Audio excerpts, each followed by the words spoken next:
We welcome you back to another edition of the Kirby on Sports podcast. A huge thanks to our sponsors, PM Plus Reserves, Shenandoah Primitives, Dr. Dave Leadership Corporation, and Mark Francis with Icon Real Estate. Without our sponsors, the Kirby on Sports podcast would not be where it is today. We are rolling back into full swing. Ladies and gentlemen, I give you the first guest on our show. He has been a member of this show in weeks prior and in months prior. He has given us loads and loads of contributions to the Kirby on Sports podcast. We welcome back the weapon, Dan Dembski. Let's go. Oh, man, it feels so good to be back. Thanks for remembering me. It's been so long. I feel like it's a long-lost friend. Well, yeah, I Podcast agree. is. And Yeah, you I as agree. well. And you I as well. agree. Yeah, I really do agree. And the next guest, his focus is not Troublemaker. currently in football, but in football, as the World Oh. Cup is set to be approaching in Qatar. So we will bring in the one, the only, the Swiss Army knife, He had to do it. Carlos Martinez. We're here, baby. We're back in action. The three-man booth is here. Always making a great entrance. I love it. It's Always. been quite a while, boys. It has been quite a while. Too long. Indeed, it has. Way too long. I just want everybody to just take a moment and acknowledge us. Here we are. Okay, the moment's gone. Let's go. Yep. We're here. I Well, missed you, boys. I missed yeah. you, boys. Miss you guys too. I've missed y'all too. The itch, the podcast itch, I mean, it sort of faded for me. I'm going to be He's honest waiting with for you that there. itch, huh? And stuff just came up in my life, but For we're the- back together. That's all that matters. And I'm glad we're doing this once again. The Kirby on Sports podcast. Boys, are we ready to lock and load? Yeah. Let's do it.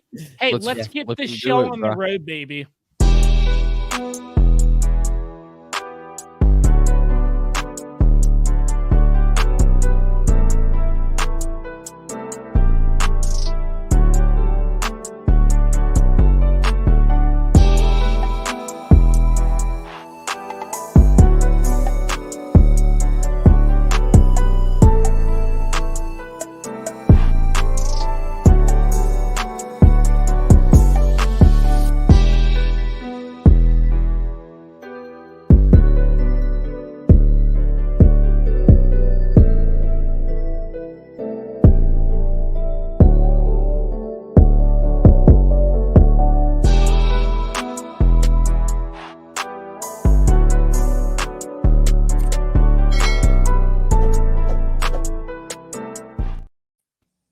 Yes, as always, the Kirby on Sports podcast is on all streaming platforms, all social media platforms. Like, comment, subscribe on YouTube. We thank you for the support. Boys, let's get right into the show.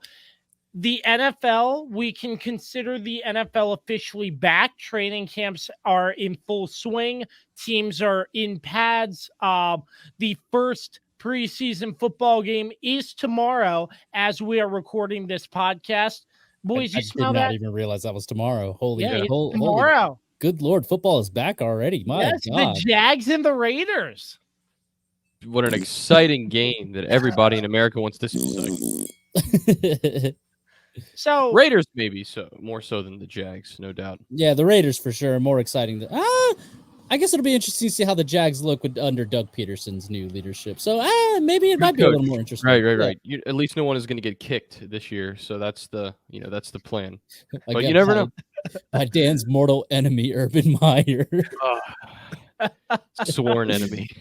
So we're gonna sort of take this show, talk about our teams going into training camp, touch on some other news and notes from around the league because we have some news to touch on regarding the NFL. Later on in the program, I will be showing my interview with Matthew Paris of the Washington Times. He has been covering the Washington Commanders during training camp, so we'll get some insight on the Washington Commanders later on in the show. But I decided as we were doing this outline in the production meeting earlier this morning that it's going to go from best to last. So as it goes, the Dallas Cowboys made it to the playoffs and training camp for the Dallas Cowboys. I'm not sure how much you've been watching, Carlos, but what are you looking for? Yeah, let's talk about the Dallas Cowboys. Why don't we?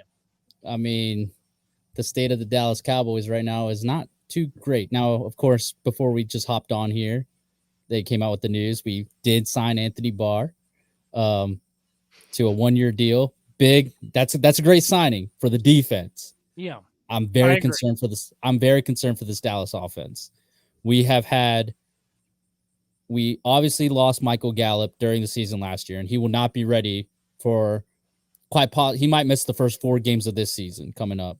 And we just lost James Washington, who was basically the insurance policy for the Dallas Cowboys. And of course, also we traded away Amari Cooper over the offseason.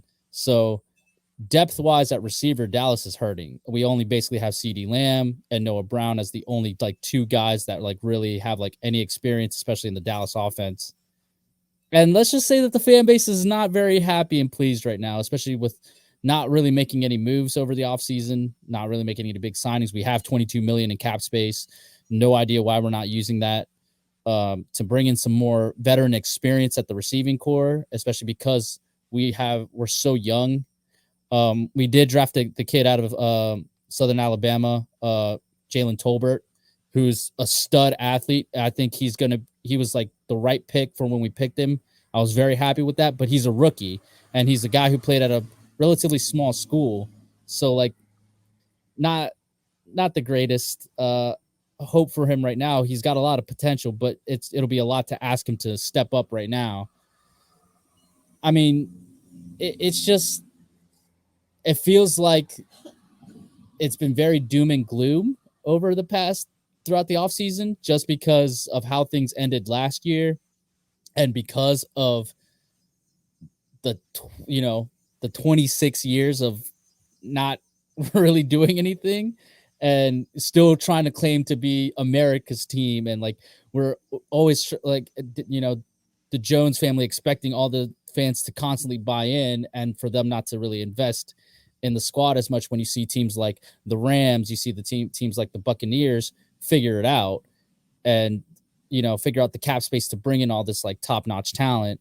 And then you got Dallas, who is so big on the precious cap, but they can't figure out how to, get these, big name players, on deals that work with the cap. It's insane. Obviously, defensively, I mean, all I'm hearing is great things coming out, especially secondary wise. It seems like all our defensive backs are looking really good. Trayvon Diggs looks like he has made a huge leap and is going to become the cornerback that everybody has wanted him to be. Obviously, last year he had a very big year with, all his interceptions and stuff. But the problem was, he could play better by being a better, lockdown corner because he was giving up a lot of yardage. He was a do or die guy, right? He goes. Apparently he has progressed very well. Anthony Brown, of course, is not necessarily the best number 2, but he's not the worst. He's decent. He's consistent.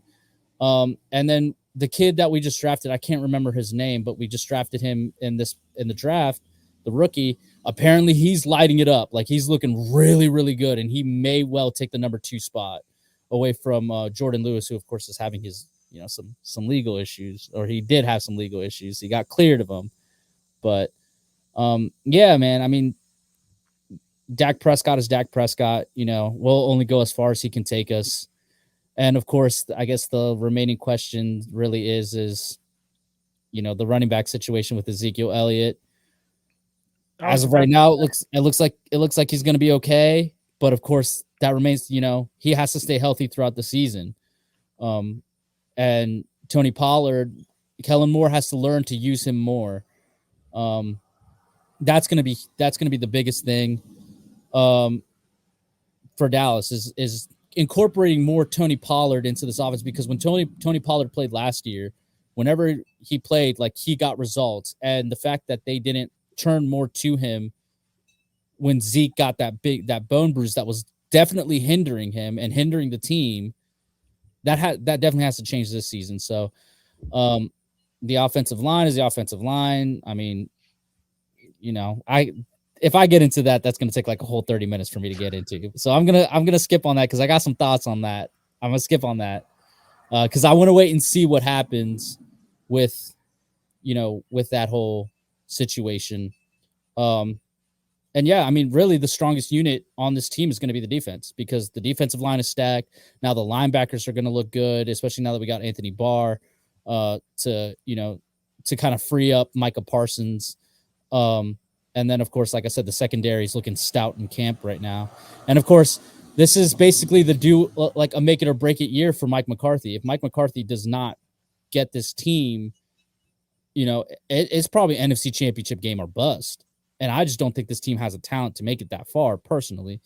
But stranger things have happened. But it's a make or break it year for him. So like he really needs to get this team right. And so far, with 7 practices into training camp, it's looking a little rough. So that's the state of the Cowboys, boys. Well, I'll say when I'm tuned into various sports channels, ESPN, CBS Sports, etc., there are headlines that always surround the Dallas Cowboys. And one of them most recently was like, Jerry Jones trusts Mike McCarthy, in saying something about expect Super Bowl. It's this narrative of like Dallas has to make it far, or what I took away, Mike McCarthy may be in the hot seat. Oh, he's definitely in the hot seat. If you followed what happened around the draft, around like those, like the owners meetings and stuff like that, there was a lot of tension between the Jones family and Mike McCarthy, because of all the speculation of Sean Payton. Don't forget that Sean Payton is still out there. He's still looming. And that's Jerry Jones's dream hire. He would love nothing more than to bring the prodigal son, Sean Payton, who obviously was, the assistant coach to Bill Parcells when Bill Parcells was there. He would love nothing more than to bring him, to Dallas. And of course, that sucks for Mike McCarthy. Like, I'm not the biggest fan of Mike McCarthy per se. But what the Jones family really did this offseason to him, and what they have done to this roster, and then basically like put him in this position of like, you got to do it with this, but then give away, like trade away and not re-sign a bunch of our top-notch talent, I think is very messed up. And I feel like there is just a lot of tension between, ownership and, the head coach right now. So when he says like Mike McCarthy's my guy, it's just him saying it, but yeah. I mean, in your estimation, like, do you give it 7-8 weeks? If the Cowboys are, say, 3-5 through 8 weeks, do you think he'll get canned? Does he wait until the end of the season and fire him? So he's gonna get this full season, in my opinion. I think he's gonna get this full season. I just think if he does not perform, and like Dallas flames out like we did last year in the wild card, because all in all, Dallas is probably, we're favored to at least make the playoffs, right? No doubt. From that division, no doubt. Exactly. I mean, sure, the division kind of beefed up for sure. Especially, with certain moves and stuff. The Eagles had a great draft. Yeah, still have be pretty good. Yeah, I think. But they still have, Jalen Hurts as quarterback. Don't trust him that much. Yeah, he's limited. Washington, Carson Wentz is their quarterback. Let's be honest. Accident waiting to happen. Yes.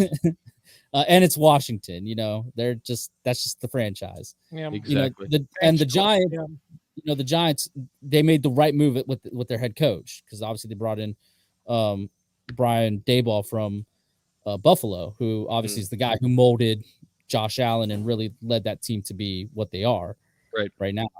So the division has definitely they've definitely closed the gap, but I still say Dallas is still the more talented and well-coached team. We still have Dan Quinn as our defensive coordinator. Kellen Moore, hopefully he learned from his mistakes from last year and is going to be a better coordinator this year. And Mike McCarthy hopefully will be a better leader and see the mistakes that he did last year and won't make those same mistakes. So I still say Dallas is the favorite to make the playoffs. It's just what happens in the playoffs. It's been the last time we were in the NFC Championship game was 96. It's going to be 2023 by the time we get to the national championship, or not the national championship, the conference championship game. It's going to be 2023. Like Dallas hasn't done anything since the last Super Bowl basically that we won. Right. And with the amount of talent and the amount of youth that this squad has, like, we should be making a better run and stop getting in our own way. And I think that's why he's in the hot seat. If he doesn't, if we, let's say, okay, we win the wild card, we get to divisional and we lose the divisional, but we at least put up a great performance and it's just the other team was just better and we just ran out of time. Something like what happened against Tampa Bay week 1 last year, right? Right. Let's say something like that happens. Then I think he's fine. I think he keeps his job, right? Because it's just like, well, we ran out of time. It was certain circumstances. They were just a better team, right? But if it's something like what happened against San Francisco, where we were for sure the better team than San Francisco, but for some reason we limped our way at the end of the season, we limped our way through that game and then made that dumb mistake running the ball at the end of the game. Mike McCarthy's out at that point. So that's where I'm at with his whole situation. I got you. Makes sense to me. Yeah, I agree with that, Carlos. I think the media is putting too much narrative towards the fact that I think they're overhyping it. Like, if the Cowboys don't make it to the playoffs, but it's not. But it's not. It's not just the media. It's the fan base too. Yeah, the fan base is sick and tired of going through. We are the meme of the league. We are the meme year after year. Like, we are tired of evergreen. Like, we're just we just want for once for our team to actually, before we could have made excuses. 2007, it was the Giants just got hot, right? That was a 13-3 year. 2014, that was a catch. We got screwed out of that one, with the Dez Bryants, in Green Bay. 2016 was Dak Prescott's first year. It was the same thing. Aaron Rodgers just pulled a miracle out of his butt and we lost. But we were winning that game with a minute left. And of course, Aaron Rodgers does, us. Yeah. So before you can make excuses why, and the other times we were in the playoffs, you didn't really have hope that we were going to do anything. We were like, okay, we're in the playoffs. Cool. Let's win a game or something. Right. But with this one, it felt like this team could have really done it. The last year's team, we had so much talent. We had so much depth. We were healthy throughout most of the season. We didn't lose many key players. The defense was playing stout. The offense started off hot. And then it just all kind of collapsed at the end. And we don't know why. Nobody could correct the ship. Dak Prescott looked, after he pulled his calf, looked nothing like the Dak Prescott from the first 6 weeks of the season. And that's why the fan base, I think, is very burned and hurt this time, because on top of that, the Jones family dismantled this whole entire roster. Yeah. And didn't really this team is not as talented as last year's team. And we're somehow going to expect this team to go further than what last year's team did. And that's why I feel like it's not just the media overhype. It's the fan base who's we're finally trying to hold them accountable. We're tired of this. I agree. Well, and also too, anything Jerry Jones says is going to be a national headline in sports. I mean, that's just how it is. It's the Dallas Cowboys. So to start your conversation, Kirby, of you saw a headline. Well, yeah, it's Jerry Jones and anytime he says anything, especially when it's about his head coach, because there's been a lot of questions about that, obviously, in the offseason. And it's going to be interesting to see what happens, especially to see how Jerry reacts on the sidelines if things are going poorly. Like, they just love to just put the camera on him and show. I mean, you just know what he's feeling in that moment. So that's going to be interesting to see as well. So going to be I think Dallas is going to have a good season. I do. I mean, we have one of these win that division. To win that division, it's going to be you're facing in general pretty. No, go ahead. Dallas usually has favorably easy paths to get to the playoffs when they're good. Like last year, they looked pretty good in my opinion. Carlos said, "Yeah, the injuries, the running back. For the most part, they looked solid. A few hiccups along the way with what Carlos said, but it's their path to the playoffs. It's pretty easy, but once they're in the playoffs, it looks like a completely different team. And correct me if I'm wrong there, Carlos, but I think that's a fair assessment that when they were playing the 49ers, they didn't look like the same team which they were during the regular season. So if Dallas but if you remember, how frustrated was I the last half, like the later half of the season? I was frustrated so much with that offense because think about it. The defense was playing stout at the end of the season. That defense kept us in that game. Our defense kept us in the game against San Francisco, right? We were still in it. It was the offense that wouldn't execute. And the offense has gotten worse talent-wise this offseason. We have let go of certain linemen. Lyle Collins. We let go of Lyle Collins, our right tackle. Now we're expecting Terrence Steele to play that.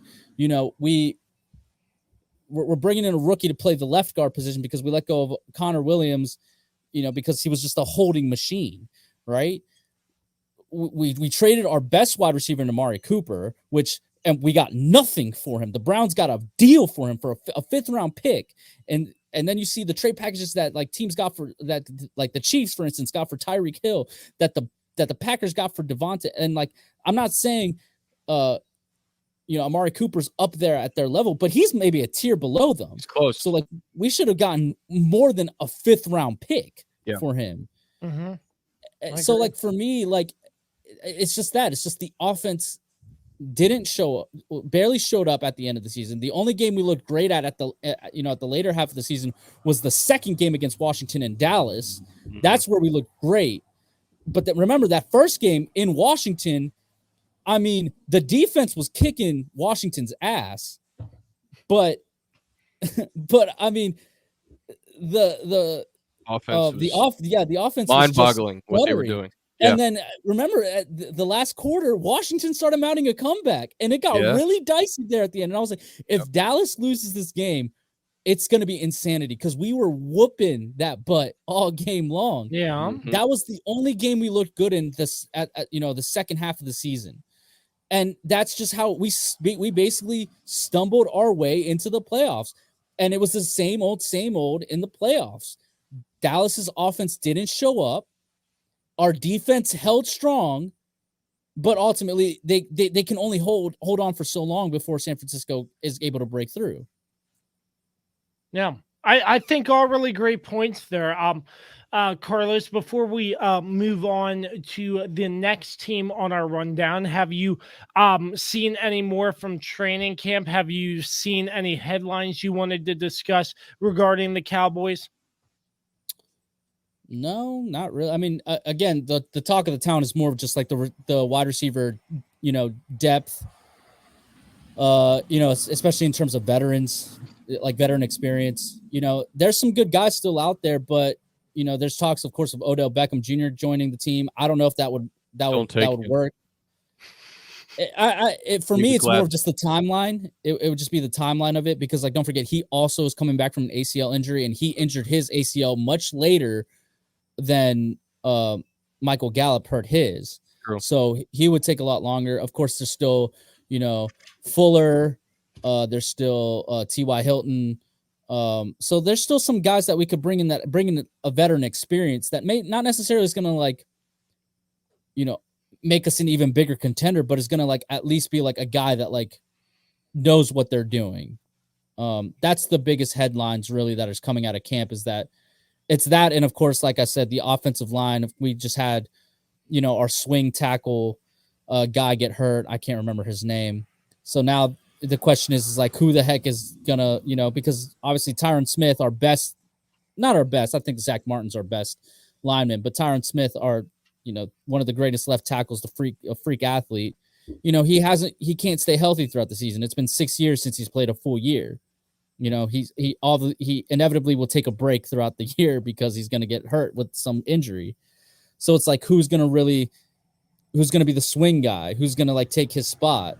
That'll be interesting to see.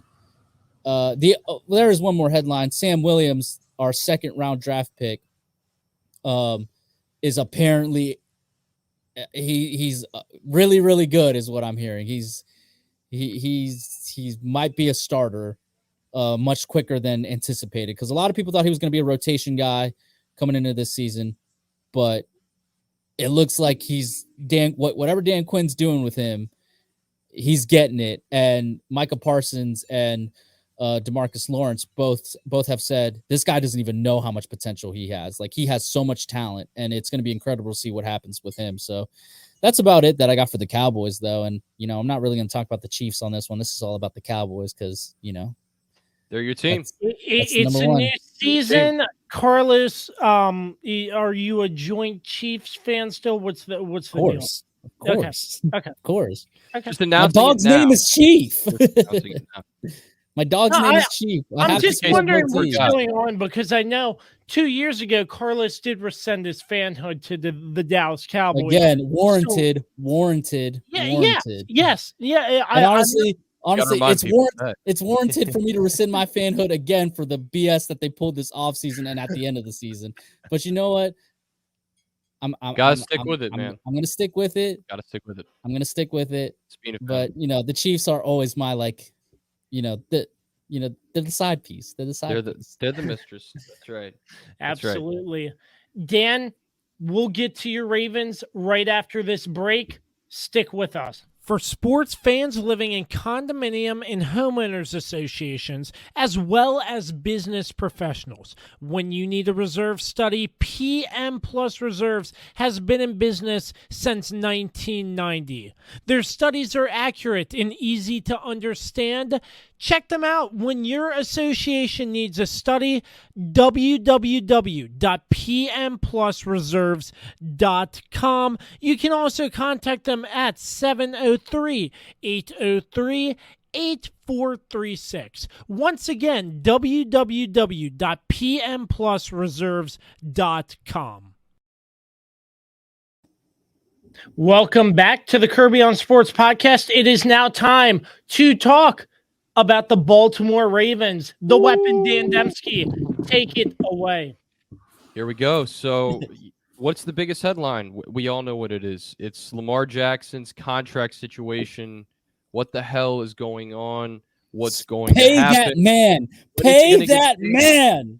And They're going to let him walk like the Nats did Soto and Bell. They're not. They're going to give him anything he wants. Rest and with in Kyler Murray, Baltimore's a competent franchise, Kirby. They will not do something. Yeah, sorry for your loss there, Kirby. The bottom line is he's going to get Kyler Murray money. I mean, if you compare what Lamar has accomplished to Kyler Murray, I mean, what has Kyler Murray accomplished? Let's be honest. Nothing. Doesn't deserve that contract. Not a damn thing. Does not deserve that contract. He needed more hours of film study.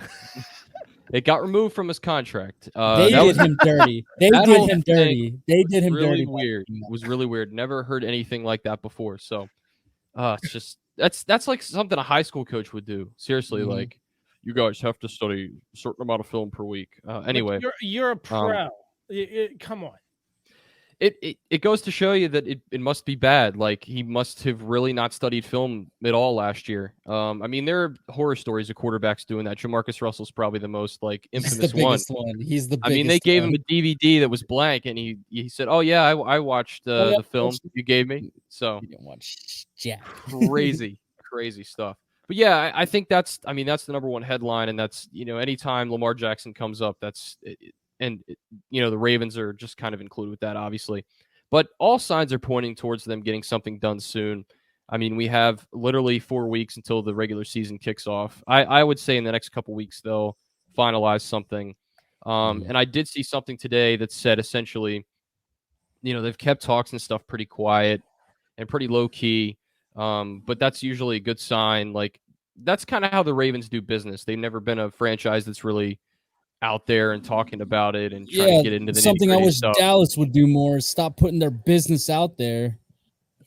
That's one could say thing. that about another team that's not in the NFL too. Let's drive our yachts around. Anyway, yeah, I think it's a good sign that they will get something done. It was a little surprising there for a while. I was just thinking, why don't you just pay the guy already? But you got to keep in mind he doesn't have an agent. He represents himself. That kind of complicates things a little bit because the teams in contract negotiations are not going to always say the most comfortable things. You know what I mean? They're going to say, "Hey, Lamar, you have to work on this and this, and we want to see you do this better." And listen, I think Lamar takes criticism well. First of all, he's critiqued every damn year. He's critiqued every minute. He's critiqued every minute. So because apparently Lamar's not a passing quarterback. He's muscled up. Have you boys seen? He's buffed up now. He beefed himself up.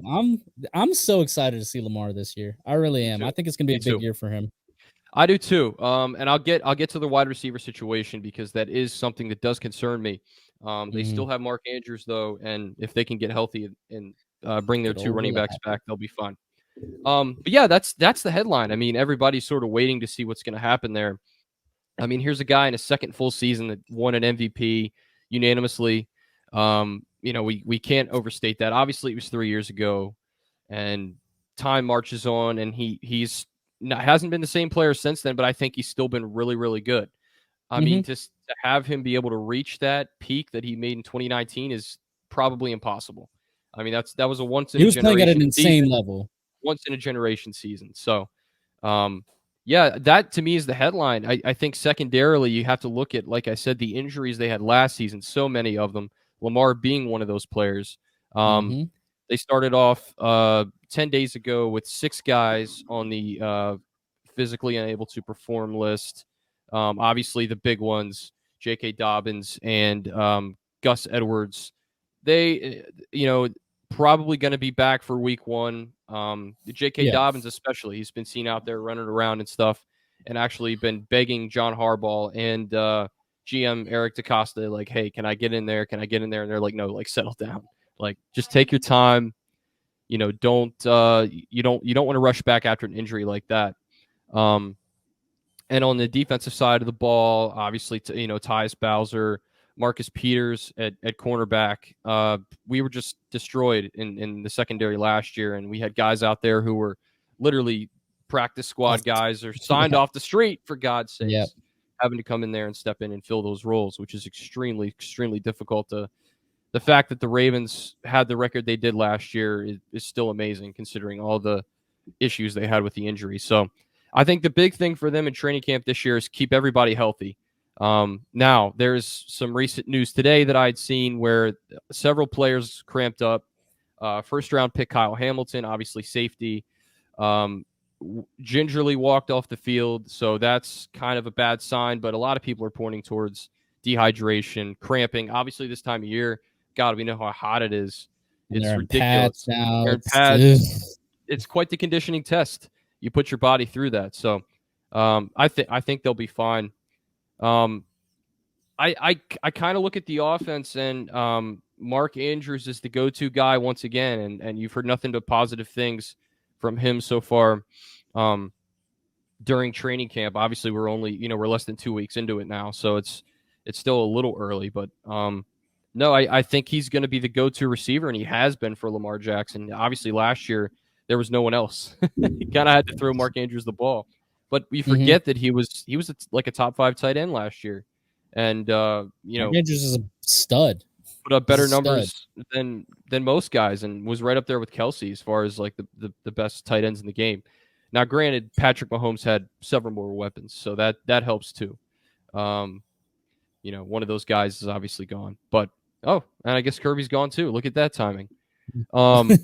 Anyway, one of those guys is gone. yeah. How about that? All Nope, right. he's back. I'm not sure what happened there. I do booted apologize. you. No, I'm kidding. I hacked into your system and I kicked you off. Did you actually? We know your password's just Kirby, so it's you got to change that. Anyways, another big thing. I apologize if that messed anything up. Ravens' second round pick, a linebacker, David Ajobu. I just screw his name up. Njobu. Ajobu, yeah. Finally signed his rookie contract. It was an interesting series of events. It's the last one. Last rookie holding out. So that was that made me a little nervous, but I'm glad that he's finally got that nailed down. That's a solid pick too. That was a solid pick by the Ravens. Even though he's injured, he's a stud. I agree. I think he's going to be a great player. Just got to give him some time. I don't know if I mentioned Ronnie Stanley, but definitely have to have him back. But who knows? I mean, he's kind of up in the air right now as to when he's going to come back. I think Coach John Harbaugh said a couple days ago that there's really no timetable for him to return. So that's a little concerning. You got to find ways to fill in. Obviously, last year the Ravens did the Cupid shuffle on the offensive line, and it was a mess pretty much all season long. They were, first of all, Villanueva, one of the worst offensive linemen I've seen in a very long time. Obviously retired from football. Class act, though. Class act guy. Oh, yeah, for sure. Just was no good anymore. He's just old and washed up. But anyway, that's my rant. The thing with the Ravens, not a ton of cap space. Carlos mentioned the Cowboys receiving issues, and the Ravens have their fair share as well. I mean, right now, Rashad Bateman's your number one guy, and it's a little concerning. You got James Prochet as your number two guy, and he was a guy last year that was 3 or 4, maybe further back on the depth chart. He didn't play a whole lot. So I do think the Ravens have to go out there and sign somebody, shore up that receiving core. Obviously, Odell Beckham is it's dangerous signing him because I believe, and you guys can correct me if I'm wrong, but he tore his ACL in the Super Bowl, if I remember correctly. Yep. So, he walked off crying, the saddest scene I've ever seen. I've seen sadder, but I mean, it made me feel to really get to bad the Super Bowl and have that happen. You didn't say that when it happened, Kirby, but I guess we're having revisionist history. I dropped the mic. I don't remember. It's been, but exactly. He got hurt 6 months ago, so it's quite a gamble. That's tough. I mean, that's a 1-year recovery usually for most guys. Not anymore. I mean that used to be what ACLs were. You would be out for a year. It would take you, but now it's about a 6-month recovery. But it'll still be like he's got to get up to speed. Yeah. You're still not the same player until like your second year back from that injury. So like he's not going to be like the same. Yeah. I just think you need to go out and get somebody. So I think T.Y. Hilton would be just a veteran presence. That's the thing. I mean, they just don't have that presence in the receiving corps. Yeah. Yeah. I hear you exactly what I'm talking about, man. Preaching to the choir, Dan. You're preaching to the choir here. So amen. Those two things. Let's see, what else can I drum up here? Hold on, give me a second here. I had something I was gonna say. Before you say that, ask me any questions. Go ahead. I think the Ravens are really poised to have a breakout season this year. I agree. I feel like if they can stay healthy for the most part, and they can have. They'll have great success. And I feel like they're poised to have a breakout to potentially make it deep into the playoffs. Again, anything can happen in this league, but still, I could see the Ravens poised to make a deep run into the playoffs. I would not be surprised if that happens at all. Well, I agree, and I think the pressure's on. Not as much as Dallas, because Dallas every year has those expectations. And last year, the regular season they had, obviously was didn't quite live up to their playoff crumble. Sorry, Carlos. It's like a yearly thing for you also. That But you know shit what? hurt. It's kind of That hurt. been that way with the Ravens too. I mean, think about when Lamar won the MVP. You go 14-2. You have an unbelievable season, and then you crumble in the first round to the Titans at home. So the Ravens haven't had much playoff success really since Joe Flacco, and that's crazy to think about, but it's kind of true. So I think they have to shake that narrative this year, and I think this is the year to do it. You're going to pay Lamar Jackson. You get those two running backs back. That's a huge part of their offense that isn't talked about enough. The fact that J.K. Dobbins and Gus Edwards can carry that offense and make it a lot easier on Lamar Jackson, on Mark Andrews, on the Rashad Bateman, and also on the offensive line. Their run blocking has always been pretty solid. So I think if they can get healthy there, to me, it makes a lot of sense for them to have a good run. I also like them bringing in Mike McDonald, new defensive coordinator from Michigan. I think he's a really, really solid coordinator. I really like what I've seen so far, just looking at footage of their linebackers. The secondary's played pretty well.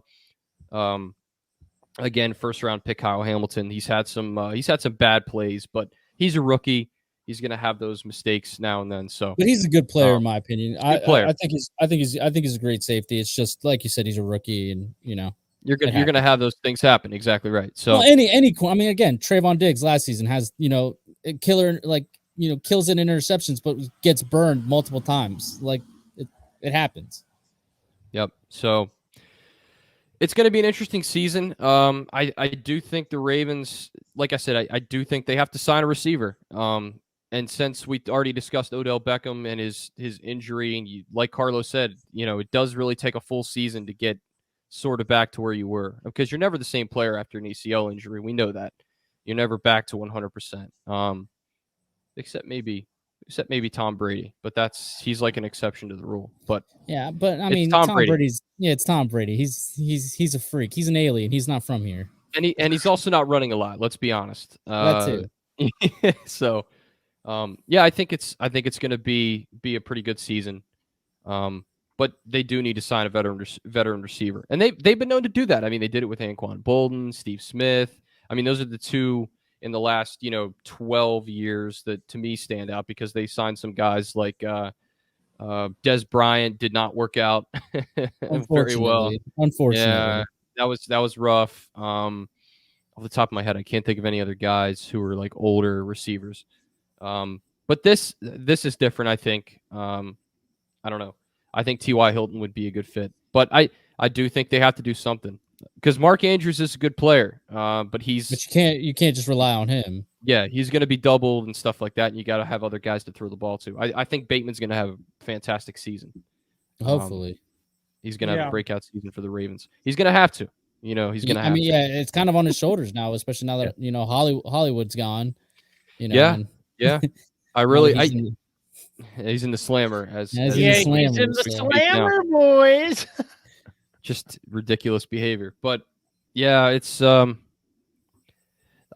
think the defense is going to be pretty solid again this year. Again, it's like every other team. The Ravens just have to stay healthy, and they have to find a way to stay healthy. It's not always easy to do, especially this time of year. Freak injuries happen. I mean, God, last year they lost 2 guys in one practice. Marcus Peters. So brutal. That was so brutal. Marcus Peters and J.K. That was so brutal, to see. Especially I remember that. And then Gus Edwards was right after that, not too much longer after that. So I just remember the way you fell apart. I was like, our season's over, boys. It's over with. And then Baltimore started off the season hot. I mean, they beat the Chiefs. Of course, the Chiefs didn't start out great last year. But that game against the Colts, I remember that game. I remember against the Colts, game. Man. That was like Lamar's unbelievable moment for sure in his already pretty good career. So yeah, I mean, I don't have much else to say. I think obviously when you see what beat writers are saying and people who cover the team well, and Josh, this because people do this with Washington too. Everything's kind of positive. They're not going to say a whole lot negative about the team. Well, it's with Washington. It's sometimes hard to find the positive on and off the field, but that's okay. We'll let you have your time in a minute, but go ahead. So Yeah, I'll say this, and I think it's across the board with Okay. beat writers, media, so on and so forth. I respect the hell out of all media people, all reporters, sports writers, sports journalists. Yeah. I have connections with a lot of DC media, which I am very grateful for. I'm very thankful for. And I mean, not really much anywhere else, but I've branched off and interviewed a reporter here, a reporter there from different states, cities. So, I mean, the connections there. And once again, I respect the hell out of them. But the one thing that rubs me the wrong way, and I'll throw out the Washington Commanders as an example. Somebody from DC media tweets, Carson seems to be having a rough day throwing back-to-back picks in training camp. In training camp. I mean, it rubs me the wrong way because it's like That's their job, though. That's I understand. what else are you Okay, gonna but talk they're about? saying he's having a rough day at practice today. They did the same thing to Baker Mayfield. He threw, like The Ravens beat reporter had Lamar's stats today. He was 17-24, in case you're wondering, and he threw I think it was 2 picks. But no, one mean, and one of them was an insane interception. I think there's a video of it. Tony Jefferson with the nice play. but So, I mean, throwing a practice interception, it's like, well, what else are they going to report right now? It's not like we're actually playing football yet, and people want to know Yeah. what's going on in training camp. I don't see what your issue is here, honestly. for me, it just feels like It feels like what? They're pushing the narrative that Carson sucks. He sucks. We know this. This isn't news. It's something like that. It's like it brings the negativity. It's like, oh, like I mean, there's so much negative going around Washington now, anyway. So it fits. no, but it fits the vibe. You get what I'm saying across the board. It's weird to see somebody tweeting, "Oh, there's a interception or something," or something. well, you don't. That's why you don't look at the comments, especially Yeah. if that's your team. I mean, if there's negative shit about my team, I'm not gonna look at it. I mean, Yeah. because I already know Also, how I just feel about the stay situation. off of Twitter, man. Like Twitter's a cesspool. Yeah, Stay off of Twitter. It has become very much a cesspool for everything. So, Yeah. but yeah, I think I mean, my expectation for the season, I think the Ravens can win. I mean, Super Bowl or bust. That's what I'm saying for you, Dan. I Super Bowl or bust. they gotta have a run. They gotta have a playoff run. They gotta at least make the championship game. I mean, this team has been too good to not be. Absolutely. I would agree with 100%. that. I would agree. I would say AFC title game. They got to get there this year. It's basically we're in the same boat, Dan. Like both our teams have to make the title game. Like they have to. Yeah, absolutely. Kirby's just has to stay out of legal trouble. His owner just has to come back to the U.S. Oh wait, he finally did. That's good. Yeah. We'll talk about the Washington Commanders next on the Kirby Commies podcast. Is it finally time to upgrade your home's interior? How about with an authentic farm table made locally from recycled barnwood? Shenandoah Primitives, based right here in Winchester, Virginia, makes farm tables, benches, tables, coffee tables, and a long list of other items for your home decorating needs. At Shenandoah Primitives, function and style are combined for great furniture that will last generations. If you're interested in combining the industrial look of metal with wood, or considering something incredibly unique with a live edge, Shenandoah Primitives turns those ideas into reality. Thinking about a mirror, wine rack, or other accent piece for your home, Shenandoah Primitives can assist with that as well. As a local small business, Shenandoah Primitives is happy to work with each client for a custom design or schedule an appointment to come out and view current inventory. Local, high-quality, handmade items can be found at Shenandoah Primitives. Find us on Facebook and Instagram or visit us at www.shenandoahprimitives.com. Once again, that's www.shenandoahprimitives.com. All right, so I was curious. I'm currently on Twitter at Dan Snyder's yacht, and apparently he's off the coast of some town I can't pronounce the name of in Italy. Italy? Yeah, Okay. and yesterday he was second jet from Israel to Geneva.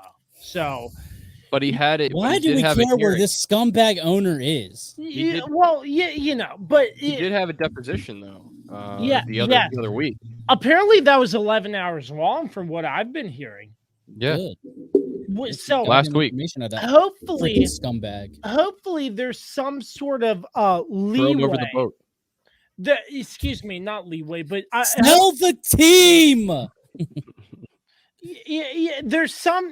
I hope there's something good that comes out of this. Yeah, like he sells the team. That's the only good thing that can come out of this. Yes, thank you, Carlos. So yeah, but You're welcome, Kirby. Happy to help anytime. The U.S. And Okay. that's the we like it. look, Whoa! Okay, I'm done doing my soccer chants. Let's go. There we go. okay, Boys, I'm just so excited for the World Cup. I'm sorry. Okay, let's go. go. Let's get back into football. Yes. So, but It's about the scumbag franchise. That's the best intro ever. So- Really. So I say Washington Commanders, and you. I would say imagine, trash. All right, Carlos, let him talk. Come on. Yeah. Go ahead. He Kirby. gave us our time. So Yeah. I say Washington Commanders, and the first thing that probably pops into both of your heads is Trash. Dan Snyder, trash, scumbag organization, so on and so forth.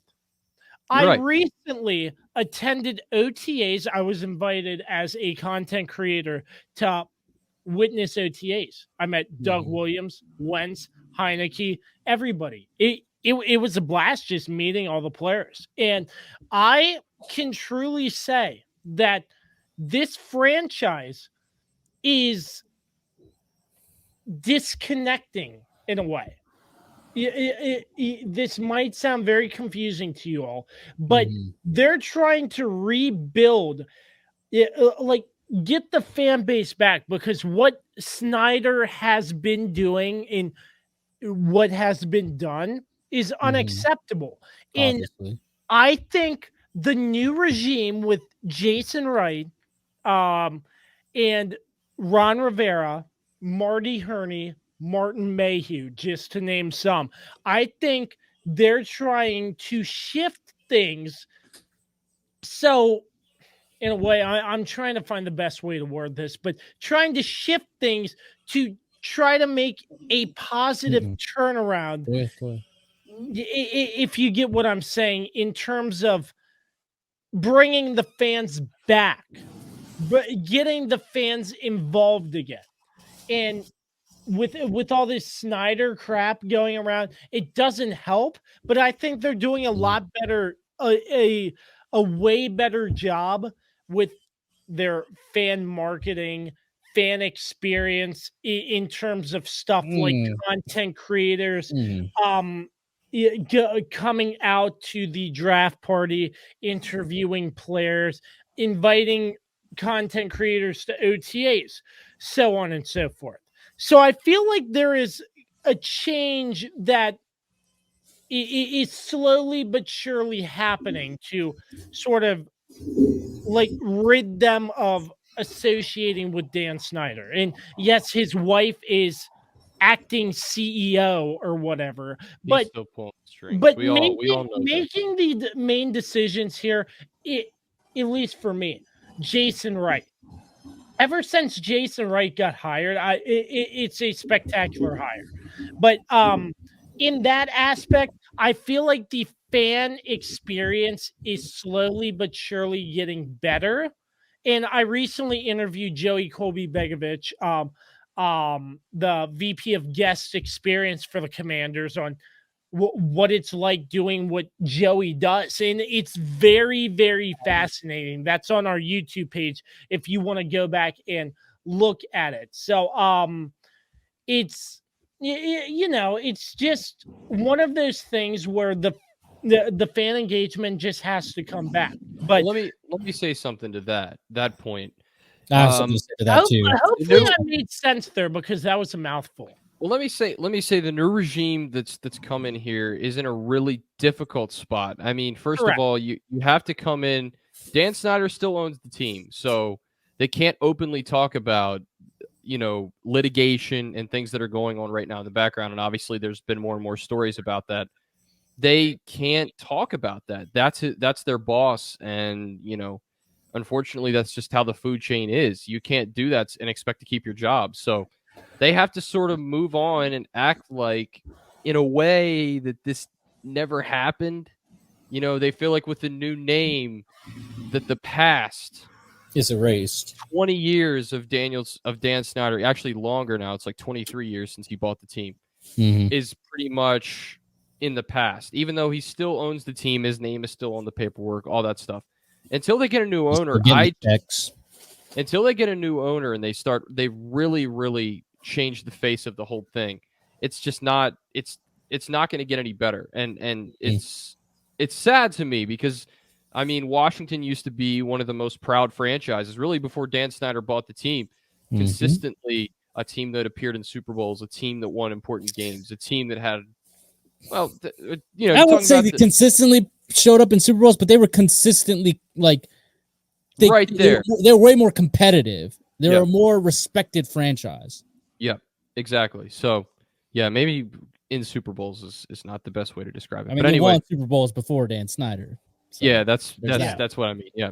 So it's just been, I think once he's gone, who knows if that happens? Because again, we've been talking about this for 4 years now. I mean, maybe closer to 2.5 years to when this story really first broke. But I mean, his ownership has been so dysfunctional really from the start.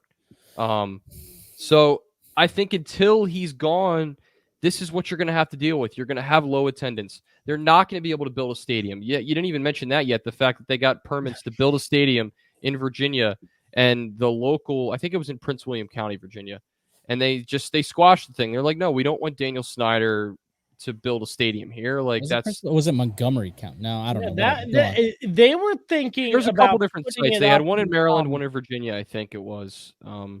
And one was in like Manassas. Woodbridge. It was Woodbridge. Yeah, it was Woodbridge. So it's down there. I mean, that's compared to where to where DC is, because that's kind of where you're trying to, I mean, yeah. Pull your main fans from. But anyway, it's just not. It's not going to work until he's gone, and you're able to sort of look past it. And there's some sort of punishment for him, because he was the main instigator in all of the stuff that's happened.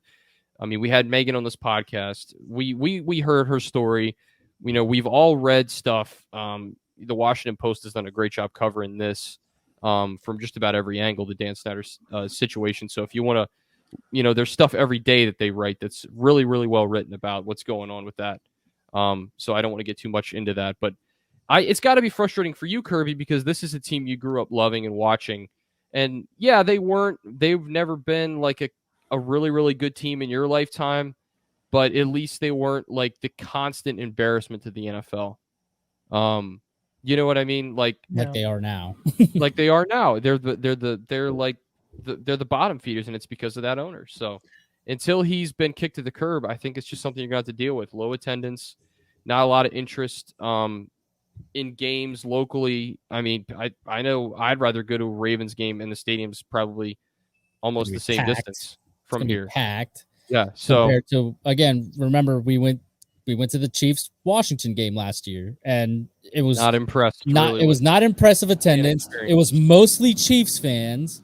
It was super disappointing. And I mean, I'll say, if they really want to get the fans back,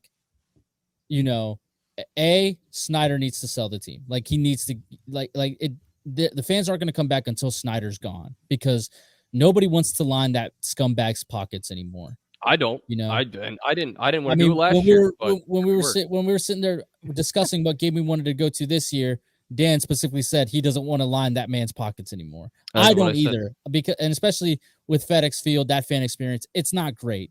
Yeah. They need to get a new stadium that really like involves the fans and really makes it a fan-friendly atmosphere, and like that's really like makes them feel like they're involved in the game, because like, I mean, we were there, we were at FedEx, last year, and it was just dead. It was just so bad. It was so boring and bland and just not fun. Those are the two important things that they need to do to get the fan base back. Until they do that, they can reach out to all the content creators that they want. They can try all that stuff. They can try to get in the good graces of the media, but it's not going to do anything until Dan Snyder, sure, he's not technically in control of the team anymore, but he's still cashing the checks. So like, all in all, like, does it really make a difference whether he's in power or not? Because like we said, he's still the one benefiting off of the franchise. And you got a story every day about him. Like, that doesn't go away. Like, that stuff stays relevant in people's minds. It would stay relevant in people's minds if it was months ago and we were still talking about it. But the fact that it's every day, literally, or every couple days at the most, I just don't see a way out until he's gone, and then you can really start to say, hey, look, we're a different franchise than we were under Dan Snyder. All the whole front office has shifted. I think when they got the new front office, they should have just went ahead and the owner should have come together and forced, Roger Goodell's hand. I think that's another problem in this, is that the owners didn't really come forward and really speak up for these people who were victims in the situation. I think, that's a travesty. But and Roger Goodell, he's Roger Goodell. I mean, his job is to protect the owner. I don't know how he's protecting. Well, he works for the owners. He represents the owners. Exactly. So he's hired and paid by the owners. So like, exactly, there's all that. But I agree with you, Dan, on that point. I feel like the owners should have definitely said something. Like, I feel like once that new front office came in, that whole franchise should have shifted. Dan Snyder should have had to been forced to sell the team. They should have also, that's probably around the time they should have made the name change, but done it in a more, because that's another thing that's really burned the fans, is the name change. We all are in agreement the name needed to change because of, its racist implications, right?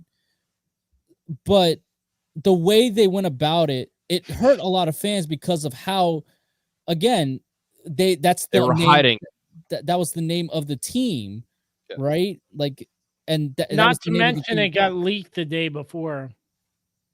Are you talking about the command? No, I'm talking about like the original name. Oh. Yeah, that name was held a special place for a lot of people because, again, that's their childhood team. That's as if like the Cowboys changed the name. All of a sudden, we're not the Cowboys anymore. They didn't give them a lot. What I see a lot of fans who are not happy with the franchise. What they're saying is that they wanted at least like a farewell tour to the name, right? One more year with the name.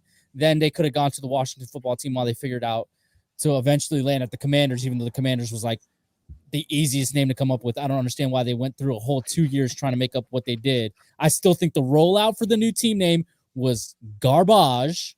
I don't think they executed it well. Yeah, did you wake up early and watch the Today Show for that, Mr. Craig Melvin? I was already up because, some of us work super early in the morning. Yeah. Also, you shared the night before. Like you said, it was leaked. Well, and it was leaked. Tweet. Yeah, you sent us the tweet where it was leaked because a helicopter flew over FedEx Field. The most Washington thing ever. Whoever had that bright idea just made a story. Well, of course. I mean, the thing is, they weren't expecting a helicopter to fly over FedEx Field, and of course they were doing the presentation at FedEx, so they were gonna have all the branding and stuff up already. So, in fairness to them, they just didn't think about that. They should have definitely like tarped it. You always should. All the stuff. You always should. Because like people are gonna try to find out. But like for me, it's just they've burned this. I mean, Dan Snyder has drained this fan base of everything. Yeah. Mediocre team after mediocre team. No real drive to really put a contender out there. No upgrades to FedEx Field in the past 20 years or however old that stadium is, right? Didn't develop the land around FedEx. Yeah. That's another, like, there's nothing exciting to do at FedEx. FedEx itself, such a boring, bland stadium. Like, you see, of course, like the newer stadiums that are coming out now, and then it's just, and they just feel like he's just in it for the money. Like, he doesn't care about the team. And I would say that's true. So for me, like, there's a lot of issues that they have to, like, work through before they get back in the good graces of the fans. It takes time, and again, to sort of conclude, those are deep scars. And there's a lot of different variables there. Like Carlos said, he pretty much laid it all out, and I don't know how long it takes to rebuild that trust. If you can ever get it back to the same level. You may just have to start looking at new generations of fans because you pissed off the old generation of fans so much with a lot of this. Some of them just aren't ever going to come back. Yeah. So would you believe me if I said I still have not purchased a single thing of Commanders merchandise yet? I would believe you. I believe you. Because I don't think you 100%. I'm not sold. I'm really not sold. I would say, Kirby, and let's wrap this up. That way you can, like, actually talk about, like, the training camp stuff. I would say I wouldn't buy a single piece of Commanders memorabilia. I would personally I wouldn't go to a Commanders game until Dan Snyder sells the team. That's just me personally. Yeah. But I mean, I know sometimes you get offered to go to certain things, Kirby, so I wouldn't blame you for going. But yeah, I wish I would get invited to the Ravens stuff, but I don't have my own well-known podcast. Even for OTAs, I mean, there was a time, because they're super, super strict. If you've ever been to a training camp or OTAs, there's a time you can't record anything. They'll get on you like a hound. And rightfully so. I don't think they wanted their stuff leaked. When I went to OTAs, you couldn't live tweet a single thing. I think somebody live tweeted a couple things. Commanders saw it on the Twitter feeds and they were like, hey, can you take this down? Respectfully, he was like, yeah, that's not a problem. So, I mean, couldn't do any of that. You could only record like 15 minutes worth of stuff before they shut it down. But, I mean, other than that, I mean, going to OTAs, I wore my JKS polo and hat. I'm like, hey, we're covering the team. Let's go.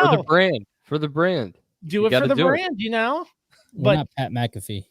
No, I'm sorry. I hurt your feelings there. We're nowhere near the level of Pat McAfee. No, he's taking over the world right now. He's really good at what he does. Yeah, okay, let's talk about the Commanders in training camp. You know, where to start? Where to really start? Let's start with Carson Wentz. Carson Wentz. He's been rough. He's been rough, that boy. That Carson Wentz. Yeah, nice guy. I got a picture with him, very sociable. Looking at him in OTAs, he looked decent. I think the receiving core around Carson Wentz is really good. Terry McLaurin just got signed to a 3-year deal. That was something that needed to happen. That surprised me. That he resigned. Yeah, because he could have just as easily walked like Juan Soto. I was about to say that. Yeah, just like Juan Soto. It's a narrative for DC Sports. Rip Juan Soto and Josh Bell, by the way. But Carson Wentz has Terry McLaurin, the first overall Commanders draft pick, Mr. Jahan Dotson from Penn State. Solid guy. Good pick. I think he's pretty solid. I've seen what he does on the field. Yeah, a small sample size, obviously, but he's looking pretty athletic. He has some speed to him. I like that about him. I'll say one thing the Commanders really have depth in is the tight end position. Yes, Logan Thomas is still nursing that knee injury. He's off to the side working. But you have rookie tight end Cole Turner. He looks really, really good. You have John Bates, Samus Reyes. Yeah, two other guys that I forget their names off the top of my head. But later on, my interview with Matthew Parrish will touch more on the tight end position. But I think tight end's another weapon that Carson Wentz can use as well. I'm hoping Gibson will have a breakout season. Antonio Gibson, obviously. He won't, though. he won't, though. I mean, let's be honest, Kirby. You guys have been hoping for that for the past, 3 years. The dude just won't get going. That's the biggest weakness of Washington. Really get going, and he just fumbles the ball a lot.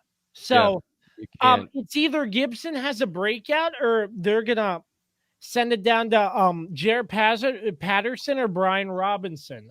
I've heard a lot of good things about Brian Robinson moving up. None are any better. What's that? None of them are any better. I do not know that second and third string. I mean, I don't really follow the team, but come on. Other people do, and they might respect my takes, and they might hate it.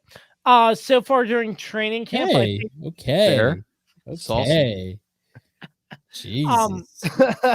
Sorry, your team sucks. Carlos, give him a chance. Poor guy. The defense has been playing very aggressive during training camp. Montez Sweat looking really good. Kendall Fuller seems to be locking on every target he has. Jonathan Allen, Daron Payne, they're getting into the mix. Jonathan Allen, true leader for this Commanders team. Anytime you hear Jonathan Allen up on the fight on the Cowboys sideline. That's your leader. That's your leader. Oh man, dude! Oh man, what a great leader! Did he start that instigation, Carlos? What a great leader! Fighting with your own teammate on the sideline. Who started that instigation? He did not start it. The emotions overcame him, and he just popped a Daron. I'm sorry. You're a leader. You lead by example. You don't break in those moments. Y'all are getting your butt kicked, and you broke on your own team. Not even on Dallas, on your own teammate. That's your leader. That's your leader. Well, okay. Well, Jonathan Allen, a lot has changed in 6 months to a year since that last game. So the defense. Heel Carlos is back. Let's go. Listen, to wrap this up, the Commanders' defense. I think you haven't even brought up Chase Young. How have you not brought up Chase Young yet? I'm getting there. Okay. I got a comment on Chase Young too, but go ahead. Okay. So the defense, they're poised to have another great season, in my opinion. But the factor is, can they stay healthy? Same with the offense too. There's a lot of potential on paper, but it's going to come down to the injuries. And it's going to come down to if the coaching staff uses them right. Because if Scott Turner, the Commanders' offensive coordinator, cannot figure out a way to establish a good game plan and play conservative the whole darn game, it's not going to go over well. And Washington, the Commanders, their key to a good season, they need to get off to a very hot start. Because if they start off the season losing 3-4 in a row, going 0-4, 0-5, digging themselves a slow grave, it's going to be hard to get out of that, you know? Mm-hmm. So that's something they got to just play with speed, fast, physical aggression, and win the first 4 or 5. Yeah, I mean, once again, anything can happen. But if you do that, mistakes can be made and the implications won't be as great. Mistakes can be made by Carson Wentz. I was going to say, once again, Carson Wentz is your quarterback. I can't believe you're really going to bank on this man to get you to the promised land. I'm still iffy. I don't know. In the back of my mind, God forbid, something happens to another quarterback and Taylor Heineke leads this team for another season. I mean, I'm not. I don't get the obsession with Taylor Heineke either. I mean, he's average. He's average. He's mid. He's mid. Yeah, he's a mid quarterback. It's a but you know what? quarterback that beat Tom Brady, bud. Congratulations. Thanks. Wow. Okay. In the regular season, wow. No, Wait, didn't I have a rule against him bringing that game up again? Wasn't it he gets like it's one slap at? I think he's at 7 slaps. I think we're adding pancakes at this point. I don't know though. Yeah, we I still don't know. remember. What do you think? It's up to you. You know So- what? I say we go with pancakes. Yeah, So- see, that's a good idea. Carson Wentz. I'm not 100%. I'm sorry. I'm not really sure how well Carson Wentz can do, but if he does well, he has a lot of weapons that can help him along the way. But Yeah, but okay, hold on. But he had a lot of weapons in Indianapolis. A right? lot. He had a lot of weapons. He had that's a team that's this literally could be a turning quarterback- point for him. Who knows? He had Jonathan Taylor. Hold on. Indianapolis was literally a plug and play quarterback away from a Super Bowl. That's all they needed, just a quarterback, right? That's all they've needed. And he couldn't make it with that team, right? Great offensive line, great weapons, great defense, great coaching staff, great facilities, great fan base, great everything, right? He was brought in as the savior of the city, back with his offensive coordinator that he really, really loved and connected with, and he couldn't do it there. Now he's coming to Washington. Not the best facilities, not a great fan base behind him. I agree. I take that one back. Great fan base, just not invested right now. And not necessarily the same amount of talent on this team as in Indianapolis. Does not, And especially you at the guys running are back position. Especially at the running running back back is a big position. Especially at the running back position. That's a very great point, Dan. You got a Butterfinger. in And the you're back. expecting this man to rally the troops It's and tough. get you guys to compete for the division at least?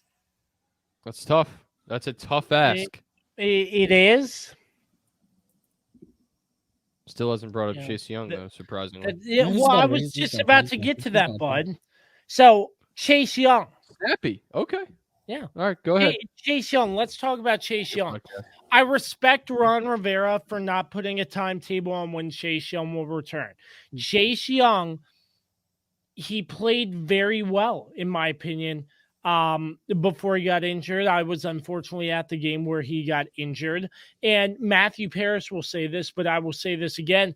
His injury is different than other ACLs because the doctors had to go in and graft part of his knee and put it in the other knee. So he essentially had 2 knee surgeries. Mm-hmm. So I respect Ron for not giving a timetable or anything. Take your time, because if you rush him back too soon, You get RG3. yeah, unfortunately that would be the sad case. But yes, thank you for that. Essentially RG3. Yes. So I don't want Chase Young coming back any earlier than he absolutely has to. Yeah, I mean, if you want to hold him for the entire season, I wouldn't have a problem, because that means we have a healthy Chase Young, 110% ready to go. I want to hear your thoughts, though. What were you saying about Chase Young, Dan? Yeah, this is a hot take for me. I don't think he's ever going to be the same player. That's a career-altering injury, in my opinion, especially with how severe of an ACL injury it was. I can and agree like you with said, you. I can agree with you there. I'm not saying he's not going to be a productive player. I'm just saying we're not going to see rookie year Chase Young. And let's be honest, before he got hurt last year, he wasn't the same player either. But He wasn't that playing at the same level as his rookie year, yeah. Right. But that Washington defensive line last year picked up the slack really well, and he didn't need to, get 7.5 sacks like he did his rookie season. So, yeah, that's my hot take. I just think he's going to be very affected by this injury. Now, if they decide to hold him out the whole season, then everything I say is probably wrong because he's got a lot of time to make sure he's 100% healthy. Because I think you're right, Kirby. The worst thing they can do is rush him back. He's playing a very physical position where that could happen on any play. Literally, you got guys falling around you all the time, and that the back of the leg, linemen falling on top of you, that happens all the time. So it's concerning to me. But I just don't think he'll ever be the same player that we saw his rookie season. And we all thought that I thought like this guy's going to have an insane career. But obviously last year before he got hurt, he just wasn't the same player. He took a step back, and I just don't see him ever reaching what he was able to do his rookie season. And that is very unfortunate because I think he's a hell of a football player, and his potential has been through the roof since he was drafted. And we saw that at an early stage. Just a horrible, horrible injury last year, and was very, very tough to see. So we'll see what they decide to do. It's going to be really, really. I'm very curious to see what the Commanders decide to do. I got to call them the Commanders now because Washington football team is over with. So yeah, anyway. to wrap my part off with the Commanders, it's hard to be optimistic. Mm-hmm. I could see this team with what they have on paper winning 8-9 games, but I'm gonna say that and they only win 1 or 2. So I would say if they play, like, let's say Carson Wentz plays well, right? Let's say he doesn't, which he can, but he can, but history tells us otherwise, right? Yeah. But let's say he plays back to 2017 Carson Wentz, right? With the year that they went to the Super Bowl when he got injured before the playoffs, right? Let's say he gets to that level, which I don't think he will, but let's say he plays somewhere close to that, right? Or he just doesn't make the same boneheaded mistakes that he kept making in Indianapolis, right? Spraining both his ankles on one play. How the hell do you do that? Not even I can do. I remember that. Oh my God. But anyways, let's say he plays solid, right? I could see them winning 10 to 11 games. I think that this could be a wild card team for sure. Do I see it actually happening? Probably not, just because of Carson Wentz's history, and then of course it's just Washington. They're just not a competent franchise. I do still think Ron Rivera is a great coach, but I just think he's just been dealt such a crappy hand that like he's trying to do the best with what he can. But I just don't think ultimately he's going to be the guy that's going to lead this team to the promised land. And I don't think any coach is going to really be able to lead this team to the promised land until certain things change in the franchise that we talked about earlier. That's just my take. Yeah, that's a good take there. I guess we'll just wait and see. To be honest, every year the fan base gets their hopes up and it comes crashing down. Well, you should have low expectations this year. I have low expectations. You had low expectations last year too. Expect disappointment. You'll never be disappointed. Well, I had very low expectations, and Carlos was like, "You're so down in the dumps about your team." In fairness, they were looking like they were finally going to turn a corner during the COVID season. Yeah. Like they looked pretty. Like the defense looked stout. The offense. The offense. We said what they needed to do on offense, and they ended up not doing it. Right. Yeah. Alex Smith was really, his leadership was what got that team to turn the corner. Mm-hmm. Obviously not really, his play wasn't necessarily the best, but given what he went through, he was an inspiration to that team. It lit a fire. Big Alex Smith fan. His story is insane.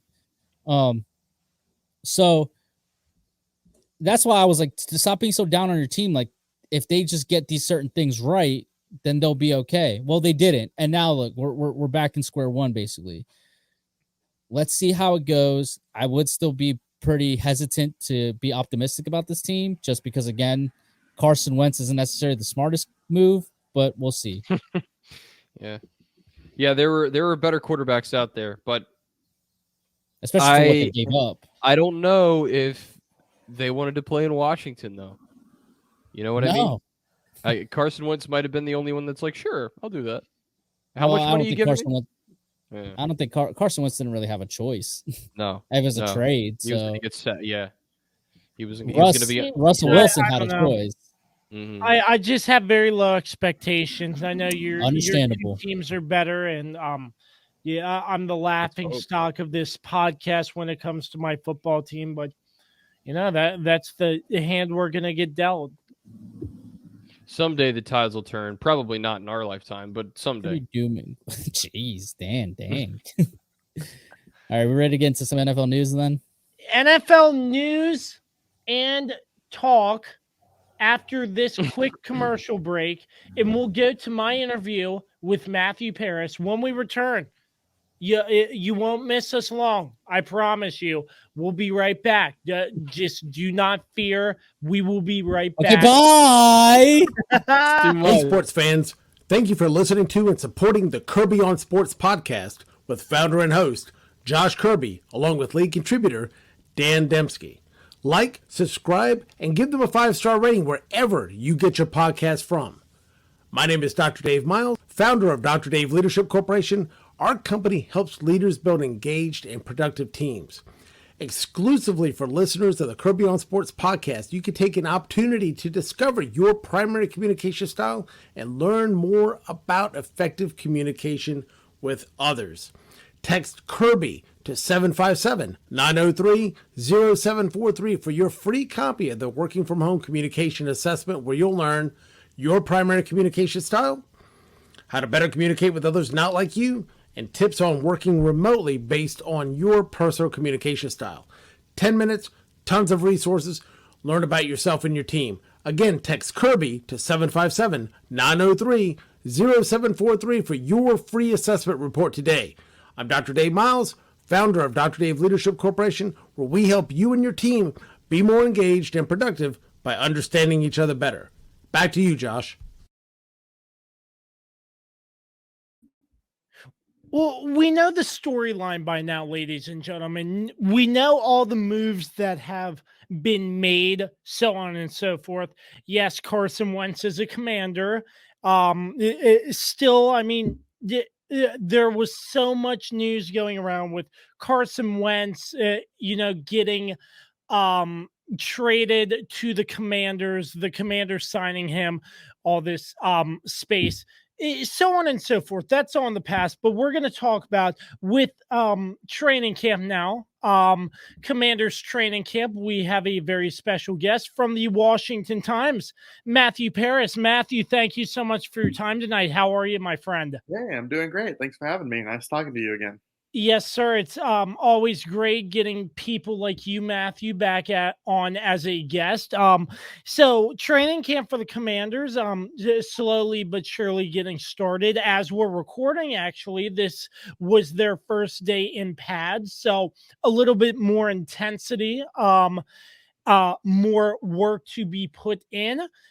First and foremost, overall, through the start of training camp and everything, what stuck out to you with this Commanders team so far? I know it's pretty early, but what have you noticed? What have you seen that you really like from this Commanders team so far?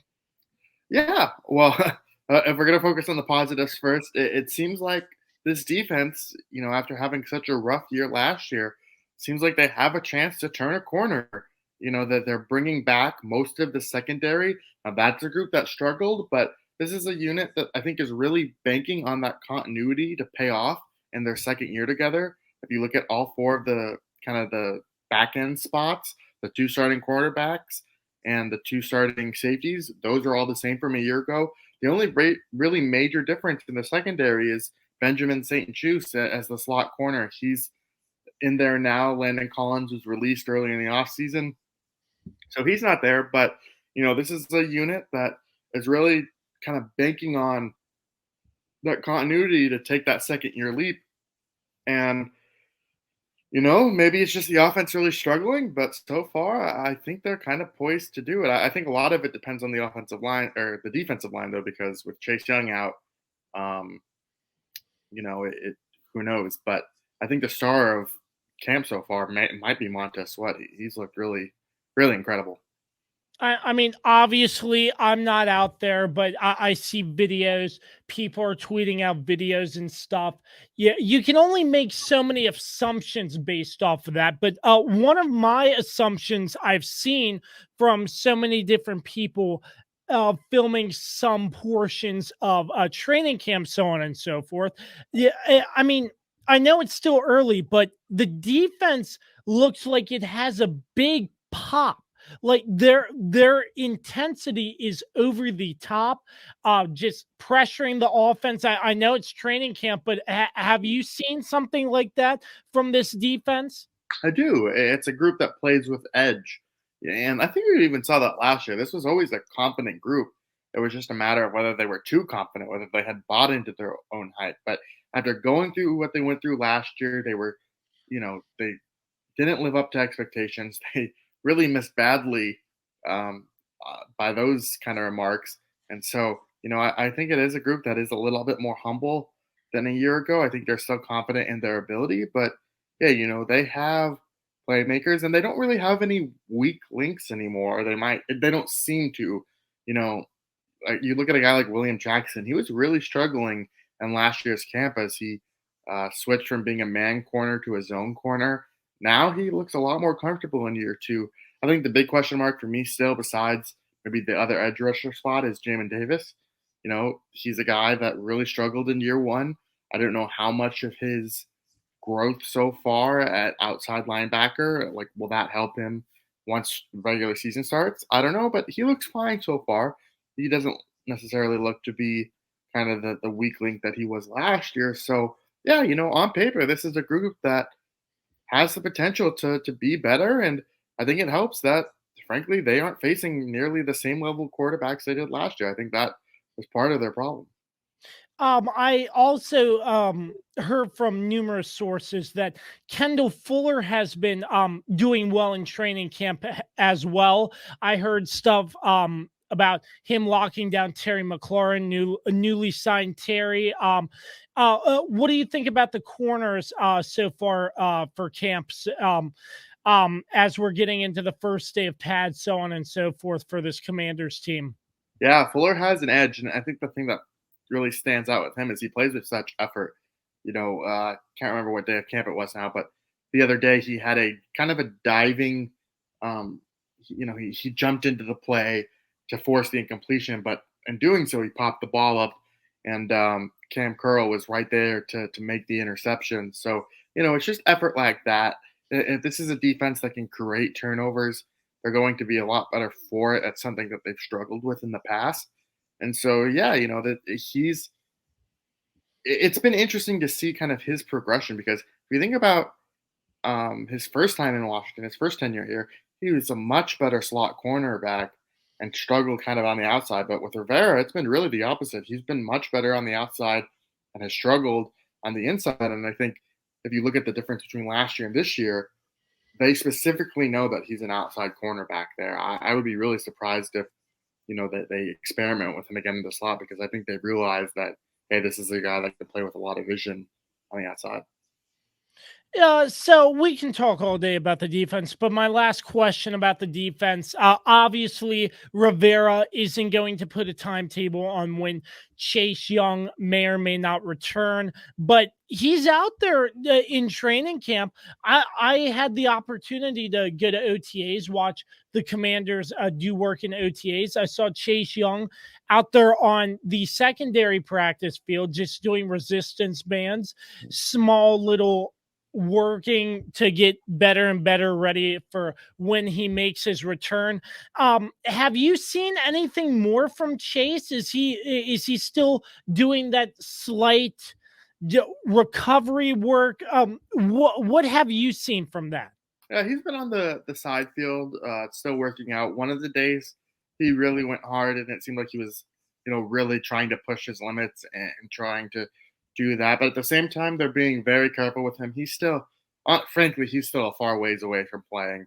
I think ESPN's reported that mid-September is maybe the most hopeful projection. But Rivera said the other day that first he said that he's going to open the season on the PUP list, which means an automatic 4 games gone.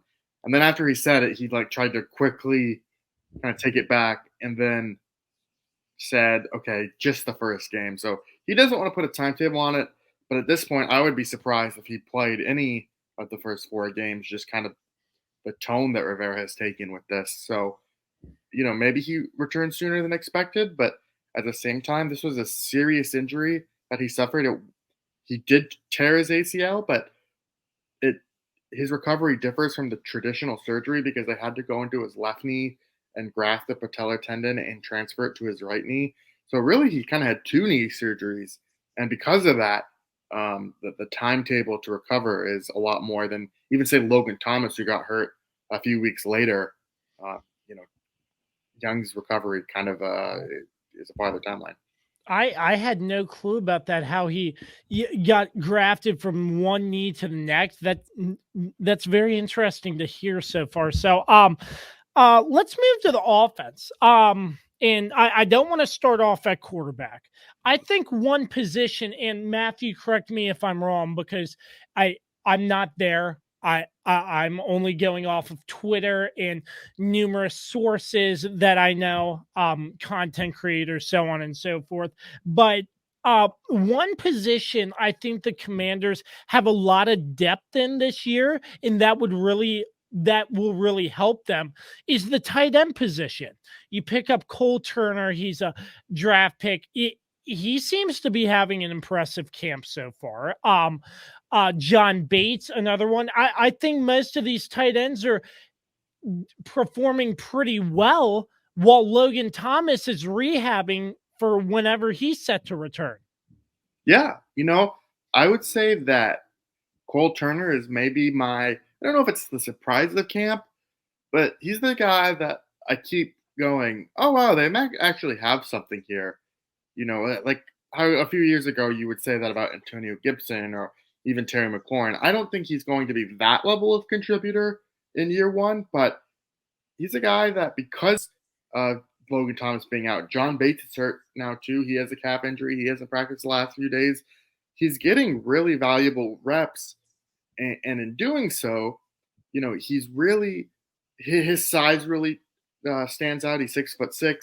He's a great red zone option, I think, already. But the thing that I've been kind of surprised about how they're using him, or maybe that he's shown that he's capable of, is he's that vertical threat. He's the guy that they're going to put on intermediate routes across the middle of the field, and he's big enough to withstand those hard-hitting safeties over the middle. And Carson Wentz historically has loved throwing to tight ends. You think about his connection with Zach Ertz in Philadelphia, and that's definitely the case here. I mean, he's specifically targeted Turner a lot of times. There was a play the other day, I believe it was Turner, but it might have been a different tight end.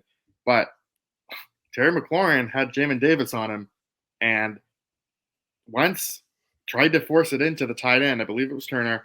And as soon as the ball went off, Terry McLaurin was kind of frustrated, animated, and was like, "I had a linebacker, bro." It's Wentz still getting used to the offense. I think it was frankly a mistake not to notice, McLaurin kind of had the mismatch there, but it just goes to show you the level of trust that Wentz has in these tight ends. And behind Turner, guys like Sammis Reyes, I think, has made a step forward here in year 2. He looks like more of just a normal football player now rather than, the special project. And then Armani Rogers and Alex Arma, too. They're guys that are going to get opportunities, but I think Turner has distinguished himself and kind of separated himself from the pack while Bates is hurt. Every day that there's been camp for the Commanders so far, you always hear something about the Commanders' first ever draft pick, Jahan Dotson. It seems to me he's doing a pretty good job. He's getting used to the whole National Football League. It seems he's been making some pretty good plays as well. What is your assessment of the Commanders' first overall draft pick, Jahan Dotson from Penn State? Yeah, the thing that really stands out about Jahan is just the smoothness to his game, that fluidity. And, you see it with his hands about how he can make catches. Now, that doesn't mean he has 100% completion rate. He's dropped some passes. He hasn't run the most crisp routes just yet. He's still getting used to that. But, you can tell that the kid really works at it. And the thing that is kind of impressive to me is just his versatility, where they've lined him up over like in the field, whether that's sending him in motion or in the slot on the outside. When Curtis Samuel was out there for the first few days, it seemed like every other play it was either Dotson in the slot or Samuel in the slot, and then they had been switching the outside. Now that versatility, I think, has been taken away the past few days with Curtis Samuel now hurt again. But it was a really intriguing kind of. It was a tease, They really kind of teased it out there, and if that can actually translate to the field, then I think Washington might have something on offense. Curtis Samuel, like you just said, he's injured again. Do you know exactly what happened? Why does this keep happening to Curtis Samuel? And do you think we'll ever see Curtis Samuel play again for the Commanders? I mean, it seems like every other game something happens to Curtis Samuel. Yeah, I mean, I don't think it's as severe as he'll never play again, but he does have, Rivera has always stood by Curtis Samuel. It's his guy. He's always expressed confidence. But the other day was the first time that you could kind of get the sense that maybe Rivera was frustrated with Samuel himself. He revealed that Samuel's football conditioning isn't up to par with what it should be, that there's concern that they're going to implement this plan to bring him along. But he also mentioned that Samuel's dealing with hamstring tightness and lower back pain already within the first few days of camp. So it wasn't the most optimistic update. Now, he stressed that it's part of the plan, but Rivera's always taken a positive approach to injuries. He's always tried to give as few details as possible. So, but I think they are. I think that there is general concern, not necessarily from them, but I understand why the fan base is fed up with Curtis Samuel at this point, because his availability just hasn't been there. Yeah, 100%, like you just said. Running backs, they seem to be doing a pretty good job. Antonio Gibson, Jared Patterson. Jared Patterson, in my mind, seems to have a lot of speed. And like quick bursts, the agility, he can move fast. What do you think about him? Yeah, he's the guy I would say is on the outside looking in, just because they drafted Brian Robinson. I think he's clearly the third guy there, or he's the third guy within that rotation. It's going to be Gibson, it's going to be McKissick, and I think Brian Robinson is going to get some run too. So maybe they keep 4 running backs. That would leave Jarrett Patterson kind of as maybe a game day scratch or, something like that. But he got some run today, and that speed does stand out. I thought today was his best day of camp, personally. Once the pads came on, you could see that speed. He was zipping around. But they're just, he might be on the outside looking in at no fault of his own, so to say. I think they just have different plans at that position. And if he does get cut, maybe he sticks around on the practice squad. But we've seen like other players before, like Craig Reynolds on the Lions. He was a running back who was here a few years ago and got his opportunity elsewhere and has started to shine. So maybe Jarrett Patterson's that next person, but I don't know. It seems like he has a long ways to go in terms of actually being a significant contributor for this team. We can't wrap up talking about the offense without your take on the quarterback room. Like I said before I brought you in, Matthew, Carson Wentz from the Colts took on the Commanders, took a lot of money to bring Carson Wentz in. You have Taylor Heineke, who played pretty much most of last season, and the rookie Sam Howell. It looks like all 3 quarterbacks seem to be doing a good job. The quarterback room seems to be working well together. What have you seen from the quarterback room so far for this Commanders team in training camp? I mean, I do think they have a rapport with each other. They do seem to be supporting each other, but within the actual on-field performance, it's still very much a work in progress. I mean, Washington has kind of had a new quarterback every year. Carson Wentz is no exception to that mold, and you see him working through it right now. He has some of those growing pains that you would expect for a quarterback. Now, the defense is normally ahead of the offense in this time of year, but it's been rough at times. The other day Carson Wentz threw 3 interceptions. A couple days before that, he had incompletions all over the place. And I don't necessarily know if these are just like common quarterbacks mistakes that you see everywhere, which might as well be, might very well could be, I should say, or if it's like scheme oriented stuff. But some of his mistakes are really similar to what Taylor Heineke did last year. The overthrows, kind of forcing things too soon or trying to force things in there. They kind of have a similar mentality in that sense. But, if he starts to get control and master it, I think he's had his moments. I thought today the ball placement was a lot better. He's more decisive. And I think the thing you can say about him too is, you look at Carson Wentz's tendencies and pass stops. He has a kind of a knack of just targeting one receiver kind of over and over again. Well, in camp, they've really spread it around. He doesn't really seem to have a surefire go-to option yet, except maybe Cole Turner, oddly enough. But, he's been spreading it around, but you just haven't really seen that like automatic dominance that maybe they were hoping for or anything like that. I think this is even going to take a couple games into the season at this point, just with how things kind of are going. I think he's going to need to play into that rhythm. So what are your expectations as camp continues for the Commanders? Are you eyeing anybody to potentially have a breakout performance, something like that? Not necessarily. If Trey Turner's hurt right now for right guard, but if he's healthy, how does that shake out with Wes Schweitzer? Maybe that's like the only kind of true competition on the roster. But you look it up and down like Washington's starting lineups, there really aren't that many spots up for grabs. It's the backups that I'm a lot more interested in. I think a guy that's had a really nice camp is cornerback Corn Elder. He's kind of the 5th cornerback at this point, behind St. Juste and Fuller and William Jackson.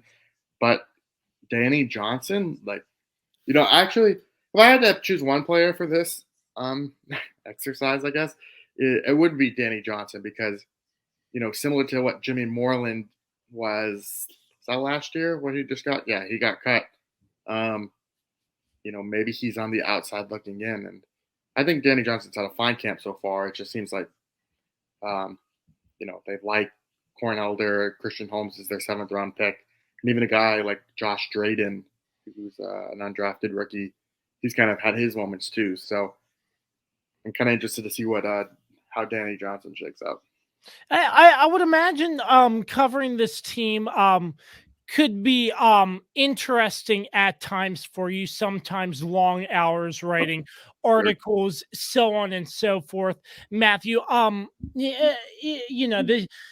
don't want you to go into too many secrets about what makes Matthew Parrish so great at writing articles for the Washington Times, but when you go to a training camp, are you looking at the big picture in figuring out, oh, what am I going to write a story on today? Or do you have a position group you're like just eyeing the entire camp, the day of camp, and just, I'm going to write about them today? What goes into that?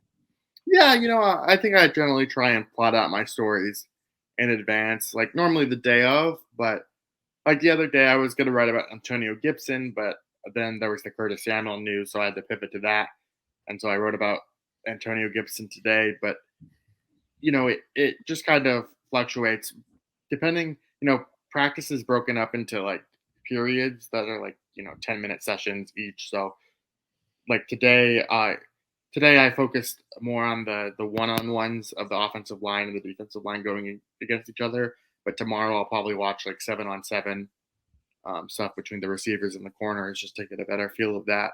I like to kind of spread it around and pay attention to different things. Generally, I'll watch the quarterback and kind of see his progressions or what he's doing there. But, I'm balancing. I always try and balance the daily with the big picture, like feature stuff. I need to start putting in my requests for, who I want to talk to, because it takes a little bit of time to get sit downs with like Carson Wentz. I don't even know if they're making Carson Wentz available for one-on-ones, but I hope they are.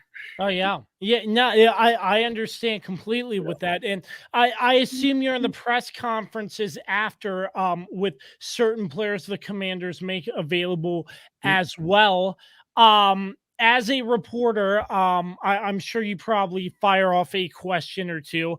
When do you prepare your questions? Is that the night before? Is that the morning of? Or is that when you figure out who's going to be on the podium based on their performance in that camp?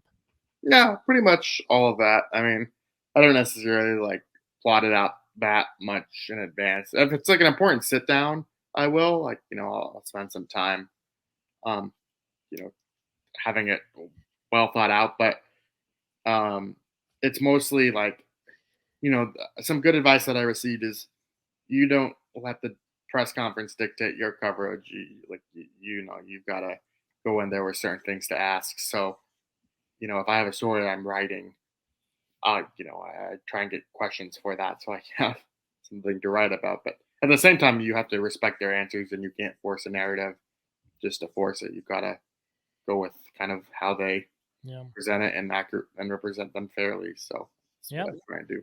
Absolutely. Once again, Matthew Paris of the Washington Times. As always, it's a great pleasure to get you on, friend of the Kirby on Sports podcast. Is there anything brewing on your end in terms of any good articles our listeners should be looking out for over on the Washington Times? If it's a secret, you don't have to say, but I the floor is yours if you have anything you'd like to spotlight. Yeah, I'm just working on a couple of features right now that hopefully will be interesting enough, trying to tackle some football feature sort of stuff. So give people a look maybe behind the curtain of some certain things. But that's all I'll say for that now, instead of just going into too specific detail. But you can read all my stuff on the Washington Times or follow me on Twitter at Matthew_Paris. Yeah, Matthew_Paris. He tweets a lot of knowledgeable stuff for the Washington Commanders. Matthew, pleasure chopping it up with you. I'm sure we'll catch you sometime at some point during this very, very great season called the NFL.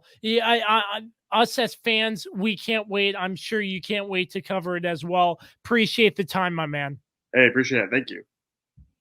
Hey there, this is Mark Francis of Icon Real Estate. If you have any real estate needs in the Winchester surrounding area, including West Virginia, give me a call. I've got extensive experience, been in the business for almost 20 years, and would love to help you out.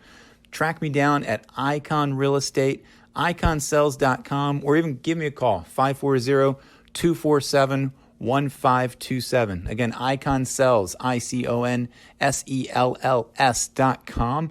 And I would love to chat with you and help you out. Give me a call. The boys are back in town. The boys are back in town. Bam, bam, bam. Gentlemen, do you know what I just realized today? Can you turn down your microphone? It's a little loud. It's a bit hot. Oh my, how did that happen? Sorry. My eardrum out. So guess what I just realized, what I just found out today? That the sky is blue. What? Yes, the sky is blue. I'm looking at it right now. Breaking news. Yeah, no, what I just saw today is Tom Brady's 45th birthday. Yeah, I saw. Happy birthday, Tom Brady. Happy 45. birthday, Tom Brady. Making us think you're retired, making me make a graphic for all that stuff, only for you to not retire. Yeah, I put in I a think lot of work on that thing. That was a good graphic. I was so mad about it. I was like, I put in so much work on this, and he. Yeah, well, it's ready when it really happens in about 5 years. We still have it. Yeah, we still have it up. I'm like, well, I'm not taking it down. Screw it. That's a really good graphic. Yeah, Carlos. it's a great graphic. And then he crapped on Carlos's graphic and said, screw Carlos, I'm coming back. I'm sure Carlos was the first person he consulted when he decided to come back. Yeah. His wife's probably not happy, though. Yeah, because Tom Brady was like taking care of my kids, and he was home for like 2 weeks, and he's like, forget that. I'm going back to play football. He's like, man, F them kids. Yeah, famous meme. What I'm if going Rob back to football. Gronkowski comes out of retirement? He is not. He said he's done. Yeah. He's Might had go too much. back Never to mind. I was Fox gonna or make a bad something, joke. Who knows? Anyway, Well, he's okay, funny. He's funny. I hope he. I don't know if he's been invited to do any shows yet. Like I don't know. He did NFL on Fox when he was retired for that one season, but I wonder would if love he's to see gonna him come do back. that again. I think he's pretty entertaining, to be honest. Yeah. He's So an idiot. That's what makes him so entertaining. Anyway, go ahead. So news and notes. Hollywood Brown, Dan. He My got boy, some it's my guy. speeding implications, and he's currently in the slammer.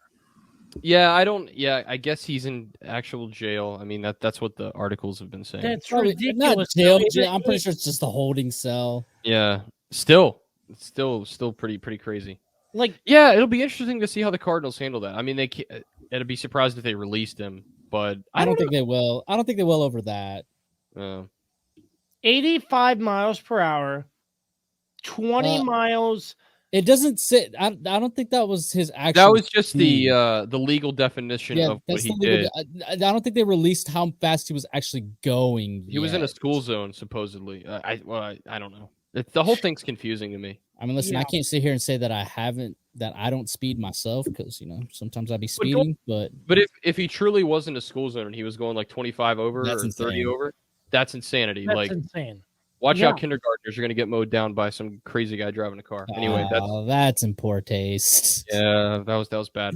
So- In poor taste. Just How the delete Cardinals that. handle that's going to be very interesting to see. But still, why? You're in the spotlight. You make all this money, Listen, and you speed and get listen, caught. I'll tell you why. How old is Hollywood Brown?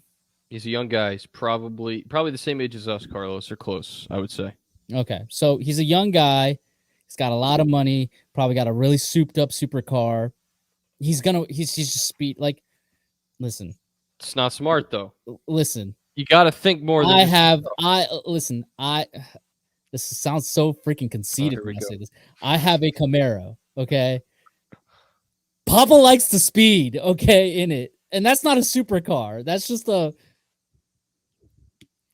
I don't know what that is. What we can consider that. Okay, so I guess I get it. It's a sports car. It's a car. But like I'm pretty sure he's driving like a souped up Corvette or something like that. Corvette. Now the only irresponsible thing is he's doing it in a school zone. Like If Yeah. that's you what it gotta was, be smart, dude. Yeah. And again, I apologize for my comment. That sounded a lot funnier in my head than it did out loud.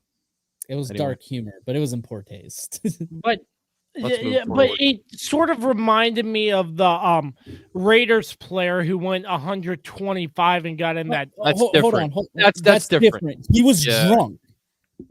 Yeah. Oh, Okay, yes, Henry Ruggs was I'm drunk, sorry. Yes, And yes. also, yeah. I forgot he was drunk. Yes, that. Yeah, Yep. scumbag. yeah. I know, but still, just. Hopefully, I'm not sure what happens with Hollywood Brown in terms of Nothing's gonna happen. He's just gonna get fined, maybe a suspension if it's very bad. I don't Yeah. know. Nothing's let's gonna not really forget, happen. Let's not forget that Henry Ruggs' accident also claimed a young woman's life as well. Like, And her dog. let's not keep that out of it here. So Yeah. this is definitely not the same thing, but It's not the it's same still- thing at all. it's still a bad look, especially for a guy you just signed or not signed. Yeah, I mean, You traded. They traded, for him. Like, I could tell was you the how draft. long ago. Yeah, It was a draft. That's right. It was a draft day trade because everyone was sort of freaking out, Ravens fans, except for my brother. He was like, "Calm down, it's fine." But the draft day trade where me and Carlos were smacking on pizza at Anthony's and you were nowhere to be seen. yeah, it's called "I was busy then," so I don't even want to Great. hear it. Great. Anywho, Okay, anywho. It's a bad look for the Cardinals. The guy you just brought in, and he's already in trouble. And you just had the story about Kyler Murray, and that clause in his contract, which they've since removed. But it hasn't been a good It hasn't been a good month now for the Cardinals. They've had some bad PR recently. So, take what you will from that, but I think it's to me it means something. But anyway, we'll see how the team reacts. I don't know. Maybe a team suspension for just one game. I don't know. I honestly don't know. They could do any number of things. We've seen with punishment recently in the NFL that you just don't know what's going to happen. So now, obviously, this is a much more mild case than some of the other stuff. But anyway, Heading up to Cleveland, Ohio, the armpit of America. Yes, a federal judge ruled Deshaun Watson 6-game suspension. The NFL has since appealed that ruling. Yeah. Obviously, I think it should be longer. We all agree it should be longer. It should be a season. Yeah, I mean, it's just I just can't believe 6 games was what was ruled on first. Yeah, especially considering, again, what the point that everybody brings up, Calvin Ridley, of course, from Atlanta, he bet, $1,500 on his team to win, and he gets suspended for a season. It's insane that this man, Deshaun Watson, who, allegedly has allegedly has 25 cases of sexual assault, charges against him right now. Not charges, but cases, against him in court. It's incredible that that's only going to be worth 6 games. But then, gambling $1,500 is worth a season, and it's just further, again, this wasn't the NFL's ruling. The NFL, Roger Goodell wants it to be longer. That's why the NFL has officially appealed. But still, the fact that it only landed at that is absolutely insanity and needs to be looked at, because it should, cases like that, they need to be taken more seriously in terms of punishment wise. And 6 games, like, what is that? That's a slap on the wrist for Deshaun Watson. I mean, he sat out the whole season last year, that's nothing to him. Well, what kind of messages does this send to NFL fans who are women? It's not a great one. We've seen how they've handled the Washington football team situation and how that's all unfolded. The NFL just hasn't had a clean track record of handling these cases as they should be handled. And that's a great disservice to what's happened in these situations. So, yeah, I think all of us agree it should be at least the full season, and maybe even further investigation into, I don't know how the legal system works that well. I took one law class at Virginia Tech, but I'm not a professional by any stretch, and I don't claim to be. So, but I do think some out of NFL handling has to be brought to the table, I think, as well, to see, further investigate into this situation about the women who want to especially come forward, because obviously, it's a very difficult situation to come out and make your story public when this sort of thing happens. So, but yeah, it's disgusting. It's absolutely appalling. But it's the way the NFL's handled situations involving domestic violence and things. I mean, obviously, domestic violence is very different than sexual assault. But it's kind of the way they've handled these cases in the past. Like, that's got to change. That's got to change. There has to be more of an effort made on the NFL's part to treat this more serious, because they're gonna lose viewers from some of this stuff. I really believe that. Yeah. Yeah, I mean, it's just crazy any way you look at it, and hopefully the appeal gets ruled on that he should be sitting another whole season. Baker Mayfield is now living life down in Carolina, which they got. It was a steal of a trade. I like that move. Carolina has Baker Mayfield now. I do. Yeah. And Jacoby Brissett, get ready because you're playing. It's not like he hasn't been in this position before. So yeah, he's done it. He's done it. He's a seasoned backup quarterback. So yeah, that's hard to find in the NFL. So I'm running out of sunlight, boys. So anything else that we got? Yeah, we got to sort of wrap this up. It's a long episode, boys. We're going at We're going at an hour 40. That's not including the interview. the wonderful interview with the great Matthew Paris of the Washington Times. We thank you to him as well for coming on the podcast. Yeah, Carlos, it looks like you're running out of daylight there. Boys, it was a blast chopping it up, and definitely I can't wait for the season to get going. And the Commanders are going to go winless. They're going to get kicked out. Yeah. Football. Who cares? Let's get ready for November, baby. We got the World Cup going. USA all the way, baby. We're not going to win, but USA all the way, baby. Hey, no. We have to talk about one thing, though. Wayne Rooney's coaching debut. Because that was impressive. Move on. That was impressive. Kirby, we're not talking about MLS on here. We're not a soccer podcast. United. They beat Orlando. DC United is absolute garbage right now. I hope Wayne Rooney's a United fan. Aren't you happy Wayne Rooney's coming to the team? Just because Wayne Rooney is the coach doesn't mean the team automatically becomes great. We still have going to be a player coach or something? Come on. No. He's not. He's just a coach. Yeah, I know. That was my joke. Yeah. Anyway, he was a player coach though when he left. I know. Anyways, man, soccer in DC, and it's gonna get hyped up here in November. In DC, but thanks to your scumbag owner, the World Cup isn't coming to freaking Washington. No, I'm sorry. I'm sorry. All right, Dan, Carlos, it was a blast. We're gonna do it again soon. I love you boys. I'm glad we're back together. Yes. The Kirby on Sports podcast, as always, you can find it on all social media platforms, all streaming platforms, www.kirbyonsports.com. Thanks once again to our sponsors, PM Plus Reserves, Shenandoah Primitives, Dr. Dave Leadership Corporation, and Mark Francis with Icon Real Estate. For the weapon, Dan Dembski, and the Swiss Army knife, Carlos Martinez. And for the host, Josh Cream Cheese Kirby. This has been another episode of the Kirby on Sports podcast. We'll catch you later. Peace.